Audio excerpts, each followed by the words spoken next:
Congressman Hamilton, I understand that you both agree with those who have said we're neither winning nor losing. But to describe the situation as grave and deteriorating sounds a lot more like losing. It's certainly not winning. It's a very, very serious situation. We frankly don't know if we can reverse it.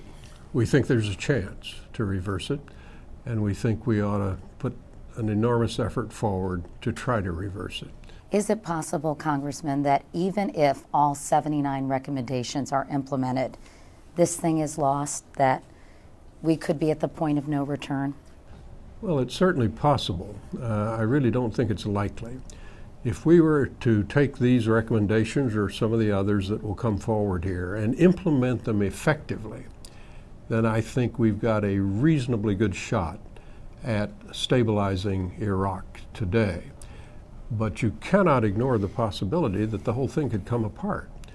You could have anarchy, you could have the government collapse, you could have them unable to form a new government, just rampant violence all over the place, much worse than you have today. All of those things could happen. But what makes you think, Congressman, better trained Iraqi troops could accomplish what the U.S. military hasn't been able to do in more than 3 years? Well, the United States military is looked upon as the occupational power there now.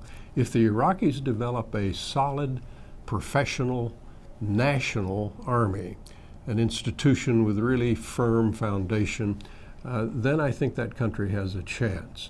And of course, the key is not really military. The key is political.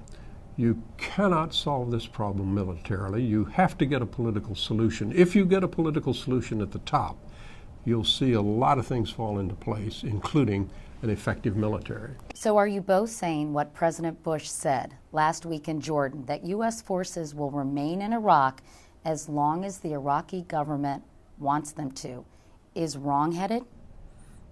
No. We don't think that's the way to phrase it.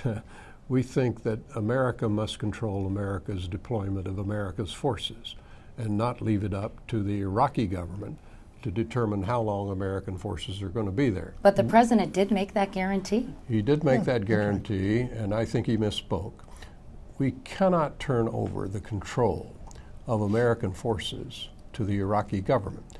What we're saying here is that we are going to make the decisions about the redeployment of American forces. We're going to try to help. We're going to do it gradually. We're going to do it deliberately.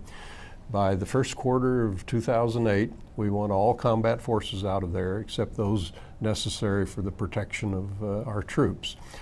We're going to make those decisions. The Iraqis must know that. And we think that will create some additional leverage on the Iraqis. Is an exit strategy at this point, Congressman, more important than a military victory? I think a responsible transition is important. But they're not mutually exclusive. Yeah. They're not mutually exclusive. You can't say that they're mutually, so it's not an either or. Well, there's a lot in here too. You know, some people are saying, oh, this may be a little bit more of the same. This is a lot different than current policy. How is it most different? In three big respects. Well, first of all, the diplomatic and political recommendations are totally different from current policy. The military recommendations are different from current policy significantly. We're going to begin to move our combat forces out as the training and equipping mission goes on, subject only to circumstances on the ground. And the milestones, the approach we're taking with the Iraqi government is different. These are all significantly different from current policy. There are 76 other recommendations that we haven't talked about that in most respects are different than current policy. One of the key differences is conditionality.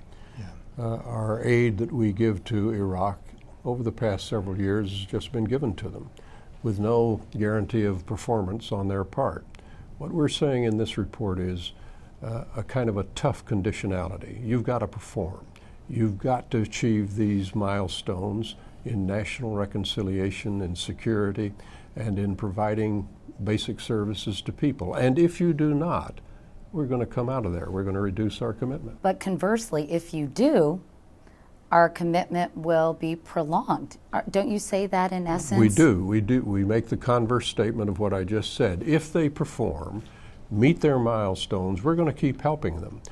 Now, helping in that context, I think, would mean economic and political help more than military, because part of the progress, of course, but would we be do military. call for beefing up the combat trainers that we're going to put in there, and we talk about a short-term surge in order to do some further operations to pacify Baghdad.